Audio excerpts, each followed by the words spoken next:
USS Liberty, a United States Navy signals intelligence ship, and all those who died during the attack by the IDF forces must be remembered every second. This is part of the story of the Zionist takeover of America. The non-Jew Zionists have a longer history than Jewish Zionists. The Crusaders, before they left Europe, went around killing Jews for God's blessing.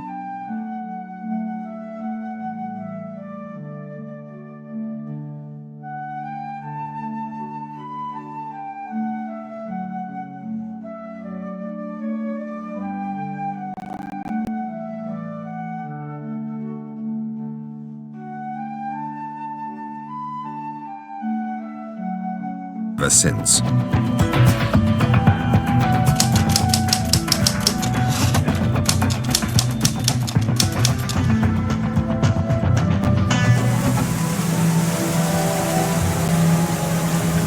The United States Navy Memorial in Washington, D.C., June the 8th, 2014.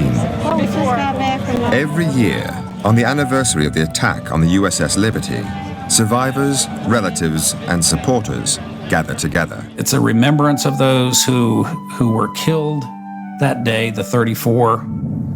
I'm Dave Lucas. I was in charge of the deck force. I was 25. My first child was born when I was one day out on that cruise. So as long as there are survivors and maybe children of survivors, I think this will probably be an annual event. And salute. The names of the 34 killed are read out. Oh! Jack Raper. Punctuated by the tolling of a Navy bell. David Marlborough. And the playing of taps, the traditional military funeral lament.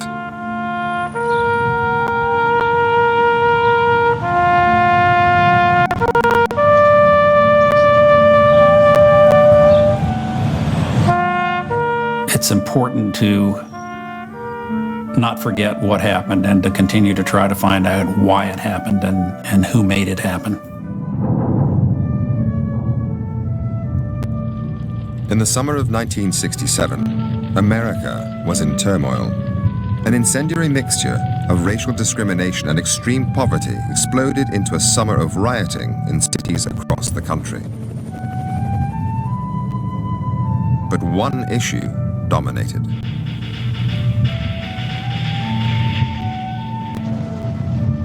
The Vietnam War. In all, 10,000 troops would die that year. The Americans were trapped. They couldn't leave, and they couldn't win. In the Middle East, too, war looked inevitable. There was growing tension between Israel and its Arab neighbors. Armies were mobilizing. Israel promised the White House they would not attack first, but on the 5th of June, they jammed radar sets at the U.S. Embassy in Tel Aviv, so the Americans couldn't detect their jets taking off to launch a surprise assault on Egypt. Meanwhile, the USS Liberty was sailing across the Mediterranean into the war zone.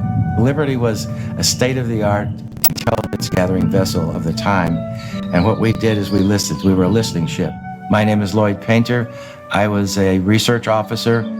We could receive any signal that was out there, low band, high band, anything, intercepting it, recording it, and we did have on board some translators who could have immediate translation of what was going on. We would actually bounce signals off the moon back to NSA. We're spies. I'm Jim Cavanaugh. I was a communication technician aboard the USS Liberty, and I intercepted Morse code. We're spies. I mean, we're intercepting messages from embassies, military bases, police, anything and everything that we could get to ensure that the United States was comfortable with what was going on in the world and no one's conspiring against us. And basically, it was to protect our interests.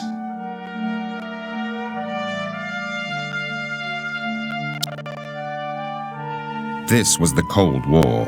American President Lyndon Johnson knew that the Russians already had substantial military influence in Egypt. He needed to find out what they were going to do next, to make sure that a local conflict did not become a world war, with the USA backing Israel and Russia siding with the Arab cause. I was assigned as a Russian linguist aboard the ship. I'm Bryce Lockwood, United States Marine Corps, retired. The Israelis. Our primary purpose was to intercept communications of the Russian spy aircraft as it were at Alexandria, Egypt, and that was our job, was to find them. We were not targeted against the Israelis. Life was very relaxing. One of the nice things about the Liberty is we had air conditioning because we had communications equipment, so we were cool in the hot days. It was a very laid-back, very clean ship. It was spotless. The morale was pretty high. I mean, very high. By the time the Liberty arrived off the coast of Egypt on the 8th of June, the war had just 2 days left to run. Israel had seized the old city of Jerusalem, the West Bank, and the Gaza Strip. Jordanian forces were beaten, and Egypt was conceding defeat. Only Syria held out. The airwaves were dead. The only voices we did get were those of Israeli or Hebrew was what we were hearing. My name is Bob Wilson. I worked for NSA on June the 8th, 1967, when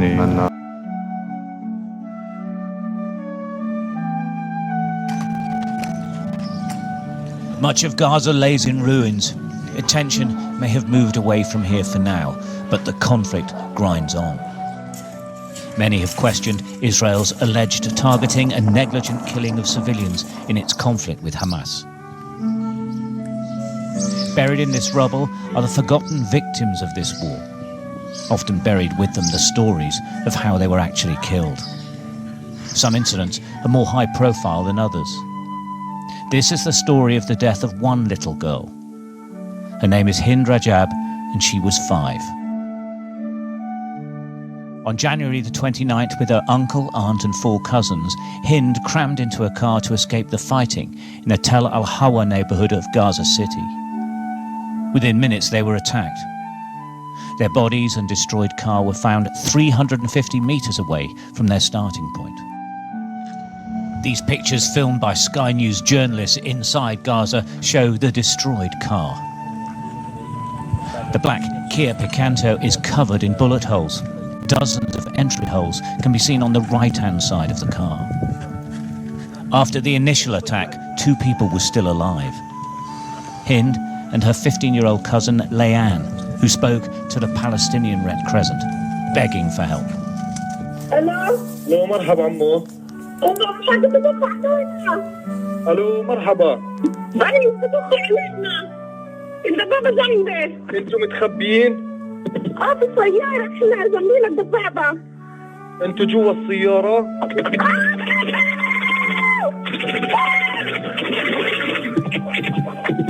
الو الو. With the phone line dead, the Red Crescent rang back. Hind answered. She was now alone in the car. The other family members all killed. 4 children and 2 adults. Over 3 hours, in multiple calls, the dispatcher stayed in touch with Hind, trying to comfort her, scared and alone. أجي أخذك؟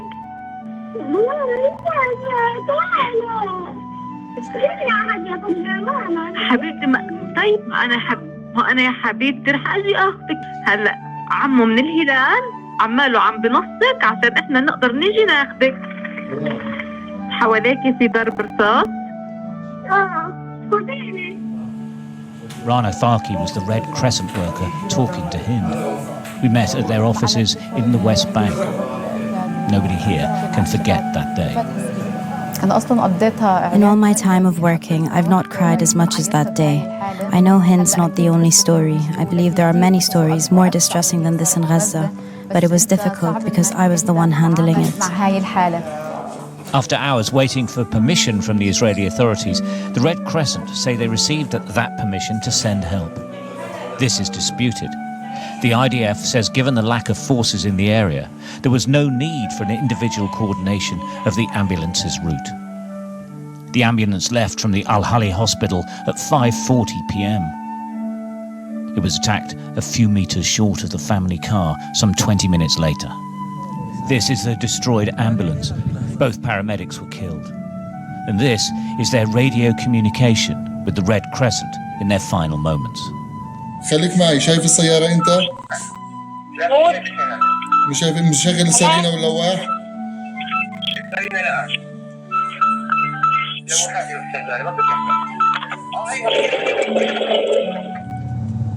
Hind was left to die without help.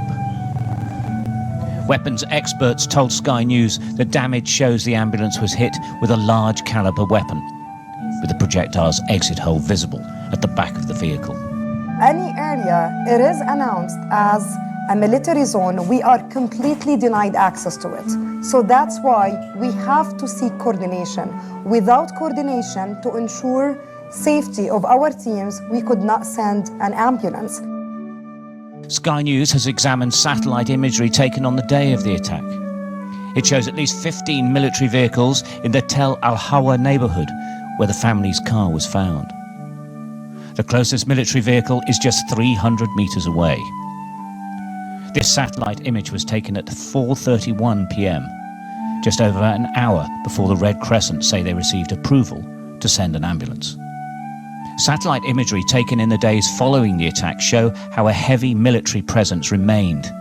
At least 13 military vehicles on this day. A day later, at least 9 military vehicles are seen in the area near the Islamic University in Gaza City. The Israeli army said it was not in the area on the day of the incident. But their presence in the area was made public by them. 12 days after the attack, the IDF published a press release. It said over the last 2 weeks they conducted raids on terror targets with forces operating in Shati and Tel Al-Hawa neighborhoods in Gaza. The press release was later deleted from the IDF website. It's not clear why. Sky News has asked the IDF for comment. Further down the press release, the IDF embedded videos showing their movements in the area. נמצאים בתוך המטה הראשי של אונר"א ברצועת עזה. אנחנו יכולים לראות איך למעשה אונר"א מאפשר. Sky News geolocated the IDF footage released on the 10th of February, which shows 3 forces, the 401st Brigade, the Shayatet 13 and 52nd Battalion, operating less than 650 metres from the car Hind was found in. While it's not clear exactly what date the footage in the release was filmed, the IDF's presence in the area is undeniable. In response to this report, the IDF told Sky News it appears its forces were not present near the vehicle or within the firing range of the described vehicle, and that the incident has been passed on to a separate investigative body. Hind's mother wasn't in the car. There wasn't room. She escaped with Hind's little brother on foot. She wants someone to explain why her daughter was killed. I am calling on the whole world to stand with us in the case of Hind, so those who committed this brutal crime are held accountable. I need justice for my daughter. The Gaza war is in many ways unique as it's happening in a closed space with no escape, and no independent investigation on the ground about what is happening. What has happened, and what secrets lie beneath the rubble, may never be known. Stuart Ramsey, Sky News. People. She was telling the story of her life as well, and this is what made her magically an icon. She was there in every town, every Palestinian town, village, alleyway, refugee camp. She wanted to do the stories that nobody else wanted to do, and she gave a voice to a lot of people who we otherwise wouldn't have heard from. We never assigned Shireen to do a story. I mean, she's just there. She shows up. And that's what she did on the last day of her life. At 6:13 a.m., Shireen emailed the Al Jazeera office in Ramallah, saying she was headed to the Jenin refugee camp in the occupied West Bank to report on a raid by Israeli forces. There was a response from the newsroom saying that, Shireen, we are waiting for you to be live on the top of the hour. Suddenly, right after that, 20 minutes after this email, we heard the news. Actually, we heard the news circulating on social media that Shireen was killed on the ground. Shireen, نعم شيرين! اسعاف! اسعاف! اسعاف! اسعاف! لا لا اسعاف! Shadeen had been shot in the head while wearing a helmet and bulletproof vest clearly marked with the word press. There's video of the moments after as people tried to reach her and the shooting continued. The journalists who were with Shadeen said the shots were fired by Israeli soldiers. One of them was Ali Al-Samoudi, also from Al Jazeera. To get themselves. Experience very clearly demonstrates that in the cases of such killings of Palestinians, the announcement of Israel's desire or intention to investigate does not lead to accountability. The investigation is an old trick. It's a strategy to muddy the waters, to obfuscate, buy time. The Palestinians have launched their own investigation and say they plan to take their evidence to the International Criminal Court. The UN Security Council has also called for an immediate, thorough, transparent, and impartial investigation. It was a rare case of unanimity.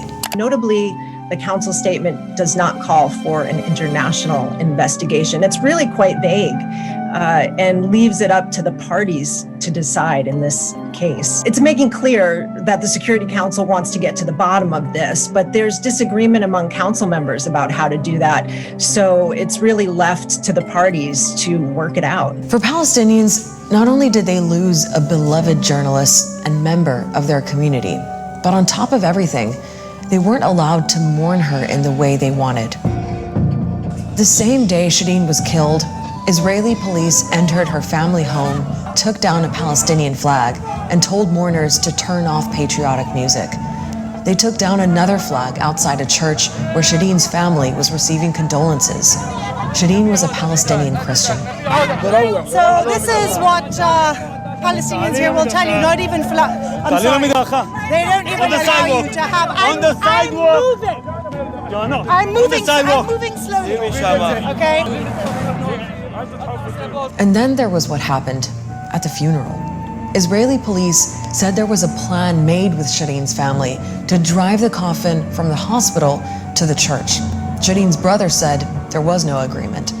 After people started to carry the coffin towards the hospital gates, this happened.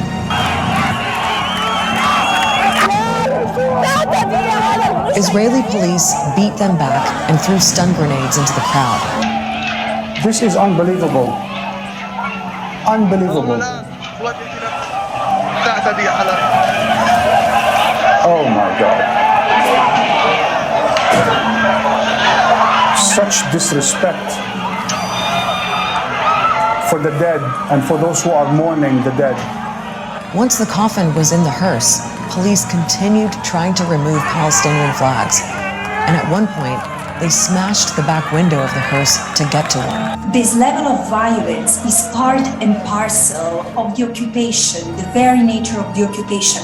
It takes a lot of abuse and violence to keep the population of Palestine without rights and subjugated. Now, on the issue of Palestinian flags, an Israeli court recently ruled that it's not a crime to display one. But there's also a law that allows Israeli police to remove them if they judge that their display could disturb the peace. And police frequently make that judgment. They want to show us that they are in control, that people cannot express their feelings, they cannot express their anger, they cannot carry a Palestinian flag, and they cannot be sad in the way that they want to be sad. So this is the regime. Thousands of people crowded into Jerusalem's Old City as Shadeen's coffin made its way to the cemetery.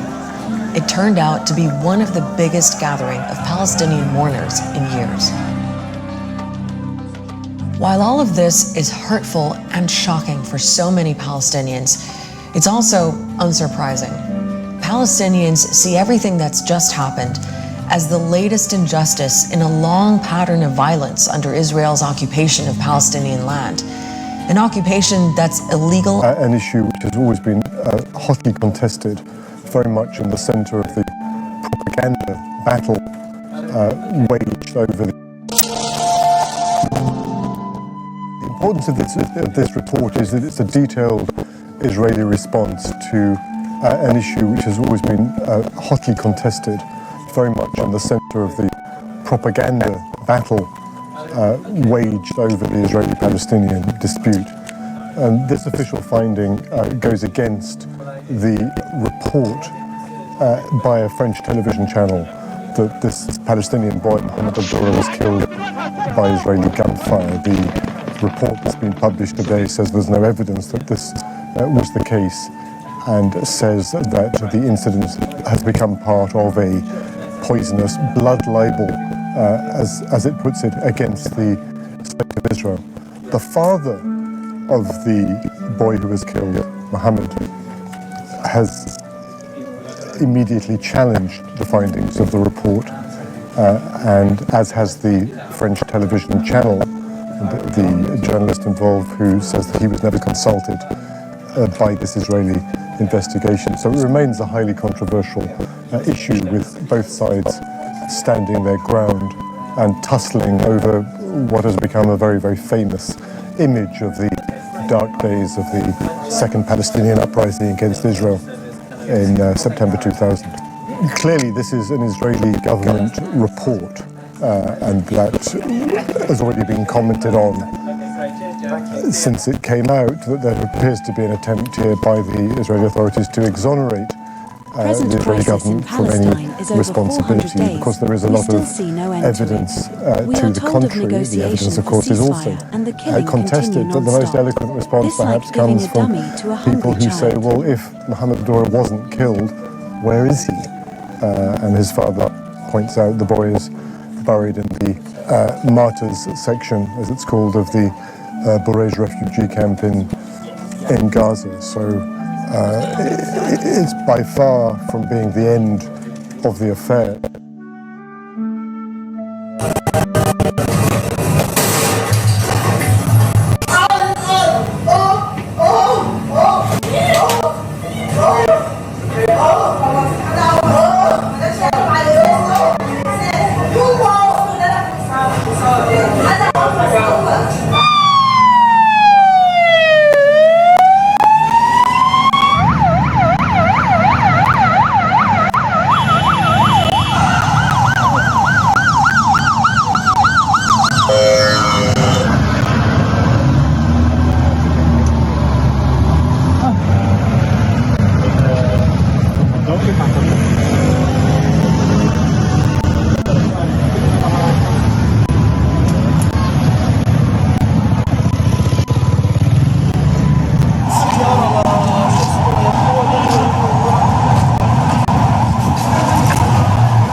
Thanks for watching. Stay updated about breaking news and top stories on the NBC News app, or follow us on social media.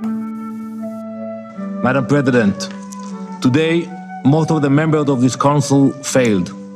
They betrayed their own principles, their responsibilities to the innocent, and their duty to uphold justice.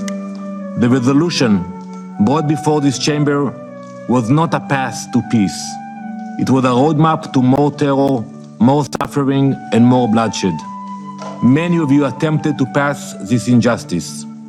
We thank the United States for exercising its veto, for standing on the side of morality and justice, for refusing to abandon the hostages and their families. The text ignored the suffering of the 101 innocent hostages still held by Hamas in Gaza. Had it passed today, this council would have sent a message to the world that terrorists can act with impunity, that the United Nations will shield and surrender to murderers, rapists, and kidnappers, rather than holding them accountable. Last week, Sasha Trofanov should have celebrated his 29th birthday, surrounded by friends and family. Instead, he is being held by terrorist monsters who recently released a video showcasing his torture. Sasha is starved, his face bruised, his spirit crushed. Hamas doesn't just imprison, they torment, they dehumanize, they rejoice in their cruelty, and now they know that this council will do nothing to stop them. I would like to remind Ambassador Navzia that Sasha is a Russian citizen. In fact, it's quite the opposite. We have the minister, the Israeli minister, who is in charge of the prisons, who has come out and said very unequivocally that the way that we can deal with overcrowding in prisons is to institute the death penalty. He himself has been reported as being one of the individuals who carried out torture against Palestinians who've been kidnapped. And so the situation that we hear of these people who've been coming out of State Teman, by the way, Palestinians call it the slaughterhouse, is absolutely horrifying. Now, what happened on Monday was that for some reason, we're not entirely sure why, there was an attempt on the part of the Israeli military to try to question, and that's it, just question, 9 members of the Israeli army who are accused of gang raping one Palestinian man. And rather than people backing the military police or saying we don't want this done, it was quite the opposite. We ended up seeing 2 riots, one in the actual prison camp itself, it's a torture camp called State Teman, and another one in another military base where there were not just rioters, but people who are members of the Knesset, including members of the cabinet, who came forward and said that these people are heroes and that there should be no restraints put whatsoever on Israeli soldiers. So the picture that is coming out is quite dire, and of course nobody's doing anything about it. Oren Ziv, you're reporter and photographer for 972 magazine. You have a piece out just today headlined, "A Riot for Impunity Shows Israel's Proud Embrace of Its Crimes." If you could lay out your argument, you write that far-right protesters, soldiers, and MKs, that is members of the Knesset, rallied for guards suspected of raping a Palestinian detainee. Once fringe, they are now the public face of the state. If you could elaborate. Thank you for having me. It's important to notice that while the Israeli media try to portray it as a struggle between the mob and the state, or between the army and the police that was not preventing this riot, although requested, I think it's important to see that today, because Ben Gvir and their allies are in the government and are leading those demonstrations, including breaking into State Teman, they are the face of the state, and those people are not extremists, they're the mainstream Israelis nowadays. In that sense, their sense of anger and surprise can be understood, because from the beginning of the war, since October, there was full or almost full impunity for soldiers. So we still don't know why this specific case was investigated and is being proceeded. But as Diana said, we're hearing many horrific evidence from prisoners that were released to Gaza, to the West Bank, or into 48 Israel. And it's not a unique case. So from the protester side, they understood, and the soldier, as we published in different investigations, the soldiers on the ground understood they have full impunity. They were looting, they were killing, they were shooting from the sky, from the ground. And the Israeli public got the sense from the politicians declaring, but also just from the day-to-day war, that soldiers are allowed to do whatever they want. And when an incident like this comes, a very rare incident that the military police is coming and arresting or detaining a few soldiers for questioning and might take them to court, people are angry, because they believe that the Israeli military is allowed and have a backup to do anything. And this also shows us how Israel got to the ICC and to the ICJ with this kind of approach. Oren, you were at Beit Lid Army Base on Monday where the protests were taking place. Explain where that is and where Seit Teman is, these 2 jails, prisons.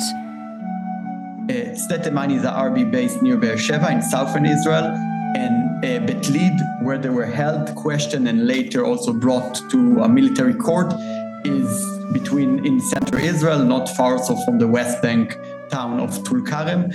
So the protests on Monday started at State Teman with members of the government breaking into the place, and later, when they understood the soldiers were transferred to Beit Lid Army Base, to the military court and detention center, they moved there.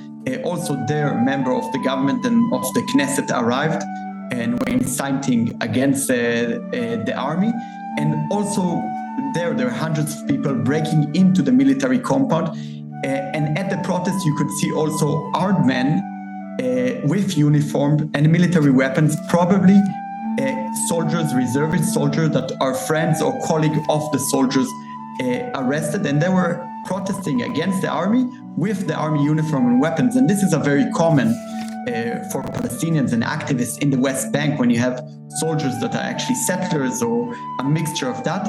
But inside Israel, since the beginning of the war, we haven't seen much of that, of these kind of militias operating. And they were, of course, also masked. And in general, towards them, but towards also the people who were breaking into the army base, the police was doing absolutely nothing. As we learned later, the police was just, despite the fact the army was calling for the police, they just didn't show up, and the few policemen that were there were not doing much. I think it's important to see that this is kind of a struggle between the old establishment, maybe the center left, or the old people in the army that, believe that Israel has to have some legal framework, like to do the crime towards Palestinians, but to keep them proportional and some to investigate, to have some illusion or to present that Israel is investigating itself.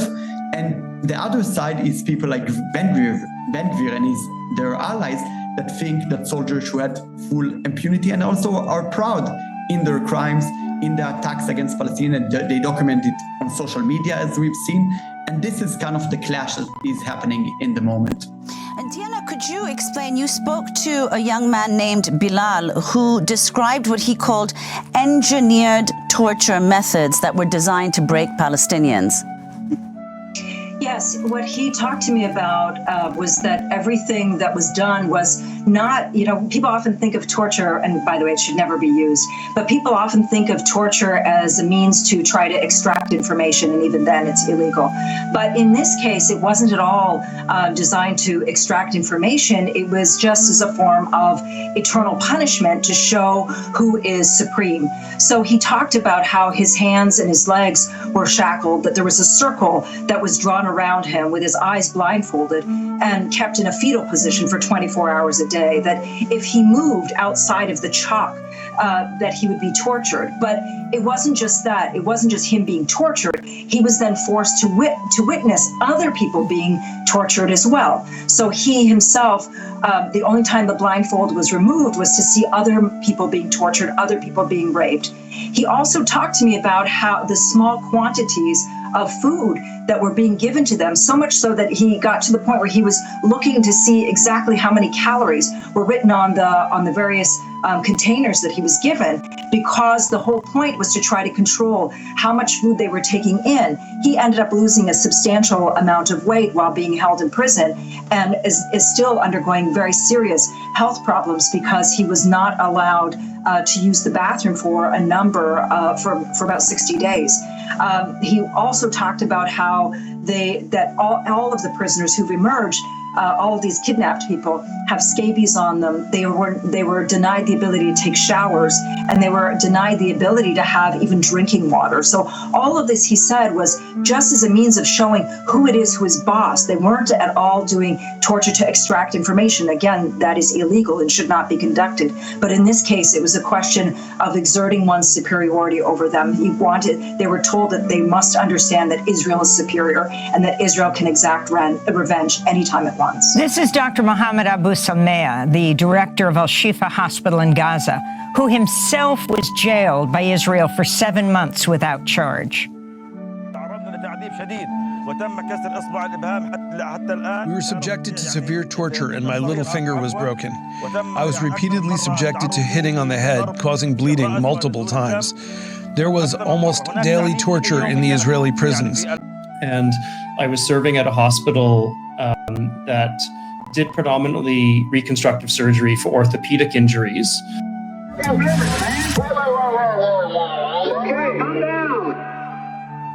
Both of you have been actively calling for the release of Dr. Hussam Abu Safiya, who was kidnapped by Israel. Ben, I know that you've met other doctors who were tortured.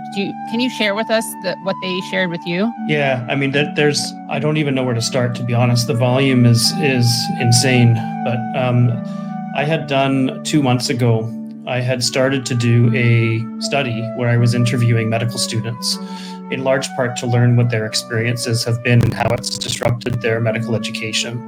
part of that interview process, I asked, it was about 20 medical students at various levels of medical school at the Islamic University of Gaza and the Al-Azhar University. I asked them sort of to describe the experiences that had disrupted their medical school education. And what I heard back was absolutely horrific. One example was a male medical student in his final year of medical school. He had been abducted during one of his rotations. He was held by the Israeli military, and it was about a week before one of his final exams. He was having, anxiety about the fact that he wanted to finish this clinical rotation. So he said to one of the guards, "Look, I really don't want to be here. I want to go back to my rotation. I'm not a terrorist. I'm a medical student. I have to go. I've been dreaming my entire life to be a surgeon." And the very next thing was the soldier shot off both of his thumbs. I've seen pictures of both of his hands. This is a medical student that I taught a couple of years ago. And both of his thumbs have been shot off so that he can never practice surgery again. This is the depth of the depravity. Another man I saw, I was in Rafah for part of my time in March, and I was serving at a hospital that did predominantly reconstructive surgery for orthopedic injuries. And one of the men I saw, he had been working in a hospital in central Gaza as a physician. That hospital was bombarded and then subsequently invaded by Israel. He was instructed to leave, but he insisted that he had to stay to care for some of his patients who were unable to leave. He was instructed to strip at gunpoint, which he did with two of his colleagues who were similarly instructed to do the same. And he stood against a wall. When he asked, "I'd like to use the bathroom, can I please go to the bathroom?" he was told, "No, you have to use the bathroom where you stand." And so for what was initially hours and then was over 2 days, he stood against a wall with two of his colleagues completely naked, urinating and defecating on the floor immediately next to him. At the end of this time period, one of the guards came in and said, "Okay, you can go see your patients now." He wasn't allowed to dress, but he was seeing his patients while completely naked, and his patients are children. So this was a pediatrician who was instructed to round on his pediatric patients while completely naked. It's absolutely disgusting. The only reason I saw this man is that he was eventually displaced south. On his journey south, he had no access to his medications, which included insulin. So he was very, very sick when he arrived in the south. He'd taken no insulin for 4 days. And he had a wound on his heel, which was so deep that he ultimately needed a skin graft, which is why he was at the hospital that I was serving at. This is an experience that I was able to actually corroborate because one of the other physicians who was held at gunpoint with him in the room was also in the same hospital that I served at. It's absolutely disgusting that these things happen, and I wish I could say it's rare. I was there for only a few weeks, and legitimately, I was horrified by hearing this, and yet the Palestinian doctors I was rounding with were not shocked at all. This was something that they witnessed every single day. Another gentleman I saw wasn't a healthcare professional, but he was actually a farmer from the central area of Gaza. And he had been abducted by Israel. His hands were tied very, very tight, and his ankles were also tied together very, very tight. He had deep wounds around his wrist that were so deep I could actually see his wrist bones. He had what's called osteomyelitis, which is an infection of the bone because they were tied so tight. He also had a very large wound on the back of his hand. It was probably, I would say, probably 1.5 inch diameter hole in the back of his hand. And again, it was so deep I could actually see the bones and ligaments in his hand. Now, my practice in Canada and even doing humanitarian work, my work is predominantly doing chronic diseases. I don't do a lot of surgery. I'm not involved in surgical procedures. So that was a pattern of injury that I hadn't seen before. And I made the mistake of asking him how he got that wound. And I asked him that while there were Palestinian doctors around me, and I should have known not to ask it because it was traumatic what happened next. He had to describe to me what had happened, and what had happened is by his hands tied, they were never released. And every time he was moved from one location to the next, his feet were pulled up and he was dragged. And ultimately, when he tried to sleep, he would sleep like this. So again, putting pressure on the back. Or when he was pulled, he would drag, and the back of his hand, the skin would be pulled off as he was dragged from one place to the next. And ultimately, he had so much skin had been forced off the back of his hand that he actually needed a skin graft on the back of his hand. And I wish I could say this was rare. Places in Gaza. And hearing him now, it's almost like he heard the doctors that I spoke to that had been assaulted and abducted. I mean, they're describing the same thing. And the last thing I'll mention, you talk about what happened to Dr. Adnan, that case, it wasn't covered in Western media, but everybody in Gaza knew about it. And that sort of reverberation of that sort of indignity that you're being treated with, that humiliation, even the idea of being stripped naked was something I heard the healthcare workers talk about who hadn't been abducted yet. And we're talking about we don't want to go through that, that humiliation part of it. So I think the downstream effect is really, really terrifying. And it's a very insidious thing, that pattern of behavior that Ben's talking about. So you're saying that it's discouraging people from sticking around or treating patients? Well, I was at Al-Aqsa Hospital, and I remember one of the doctors who left when there was some threat and there was the hospital had been struck. And when he came back, some of the other doctors said, "How could you leave? Why did you leave?" He said, "Look at what they're doing to us." Yeah. This is, and he was talk about these examples, and Adnan Bush had not been killed yet. So this was it's like a well-established fact. It's like there is no respect for healthcare workers or hospitals. There is no line that won't be crossed. And so that's something that sticks in the psyche of many people in Gaza. Everybody wants to live with dignity and respect. And in Gaza, in that society, with the values that Palestinians have, that we care about, the last thing you want is to be on your knees or to be asking for help or sticking your hand out. And for this to happen to a prominent orthopedic surgeon like Dr. Adnan Bush, somebody who everybody knows, to see that sort of violation take place, I mean, it's stuck in everybody's head. Which makes the fact that people do stay all the more unbelievably courageous and kind of unthinkably brave.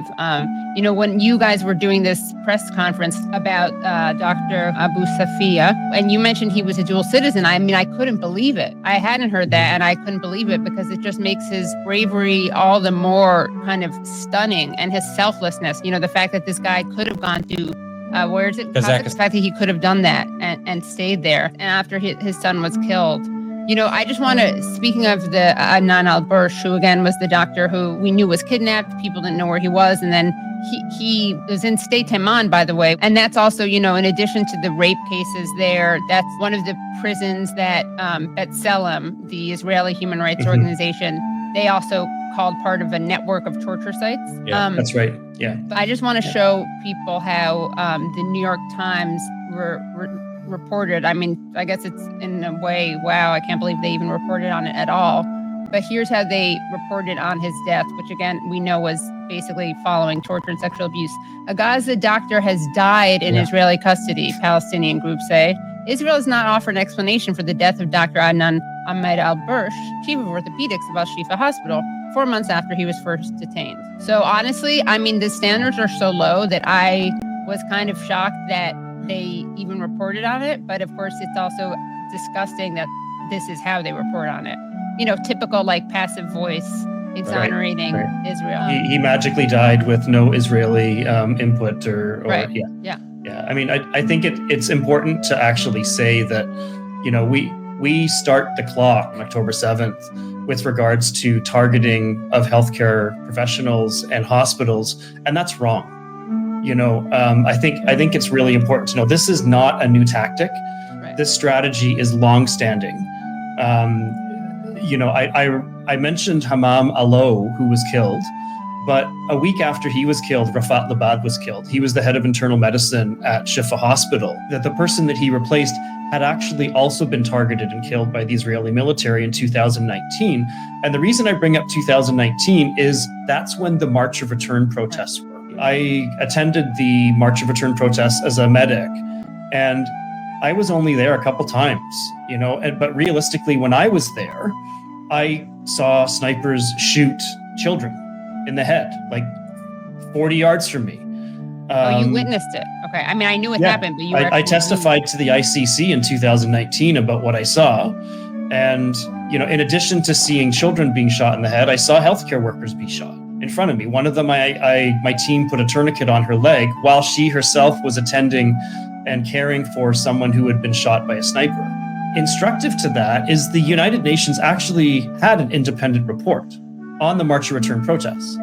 And that independent report stated that Israel committed war crimes, but that they intentionally killed and aimed and used sniper fire against unarmed protesters, people who were handicapped, children, healthcare providers. The United States government is offering you a piece of land of your own.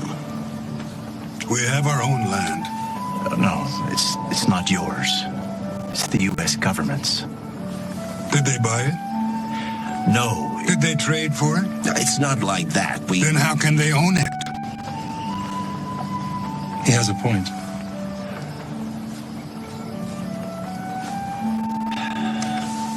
If you accept our offer, you won't have to hunt buffalo anymore or roam the prairie. You can depend on your country to take care of you. You are not my country. We will give you everything you need if you will just submit to living on a reservation. We need nothing from you. Mr. Durant, if we could just... I'm done, Reverend. Well, let's talk now to our North America correspondent, Nomia Iqbal, and our Gaza correspondent, Rushdie Abu Alouf. And Nomia, to you first of all, despite all the condemnation we've had since Donald Trump made those first remarks, he's given more details today. What has he been saying? He has given more details, but paradoxically, it's really vague as well. So as you said there, he said that Gaza will be turned over to the US by Israel at the end of the war. He said that Israel would, presumably Israel will expel all Palestinians, and then the US would become the occupying power. And all this would be done without US troops on the ground. And then Gaza would be rebuilt, not using American money. Palestinians would be resettled elsewhere.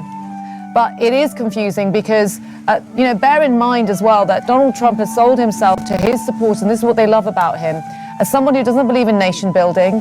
He doesn't believe in getting involved in conflicts overseas. So why would he want to get involved in such a complicated conflict? One of the hardest conflicts that has, sort of been really difficult for Americans to solve for decades. And so it looks like he's trying to have his cake and eat it, coming up with lots of different ways of, saying that, well, this is what our plan is. The other question is, what are you going to do about Hamas? How will you dislodge Hamas from Gaza? Because if Arab nations are going to get involved in the rebuilding of Gaza, which is presumably what Mr. Trump wants, they want an answer to that question. And Mr. Trump hasn't really answered that. And we know that the Israeli Prime Minister, Benjamin Netanyahu, has said that he wants the war to end only when Hamas is completely destroyed. But defense experts say that that probably is not likely, it's impossible. So how long can this war go on for? Because Mr. Trump also wants peace. He wants the war to end ASAP. So whilst, yes, he's given us more details, it's so full of contradictions. Nomia, just briefly, in those original comments, he talked about moving Palestinians out, enforcing that it would be permanent. The White House forced to actually row back and water down those comments. Yeah, they're now using the term temporary. It's a temporary relocation. And his Secretary of State, Marco Rubio, is also trying to walk back these comments. This often happens with Donald Trump. He proposes things and then the members of his own kind of team are trying to sort of explain what he actually meant. And Mr. Rubio said, this wasn't meant as a hostile takeover. This is actually a generous offer. We are showing willingness to rebuild and relocate. But I think for a lot of people, certainly Arab nations who are worried about this, for people for Gazans, I think the damage has already been done in some ways, and there's still a load of confusion around exactly what Mr. Trump's proposal is. But one thing I should add, Matthew, is that the big question about what happens to Gaza post-war has not really been answered. Even Mr. Netanyahu has dodged that question. So in some respects, Mr. Trump is trying to offer some sort of solution as to what happens to Gaza in the future, but it is, of course, a hugely controversial one, and one that's probably not going to get any backing from members of his own party. Nomia, thanks very much. Let's bring in Rushdie, and a twin thought, Rushdie. Tell me more about what people in Gaza have been saying to you, reacting to what Donald Trump has said, and that call for an urgent Arab summit. Tell me more about that and whether that's likely to happen. Yeah, there is very big confusion because a statement after statement from Donald Trump, but nobody knows exactly what's the plan is. But no, for Palestinians, no matter what the plan is, they're all rejecting the idea of displacement or leaving Gaza. In the official level, the Palestinian Authority is issuing a statement, Hamas is issuing a statement saying that we reject that and we call the Arabs to hold urgent summit. But on the ground, in practical level, people are continue to return back to the north. So they are in practice refusing the idea by returning back to Gaza City. Well, they all know that Gaza is almost destroyed, especially the northern part that was subject to a very tough Israeli operation. What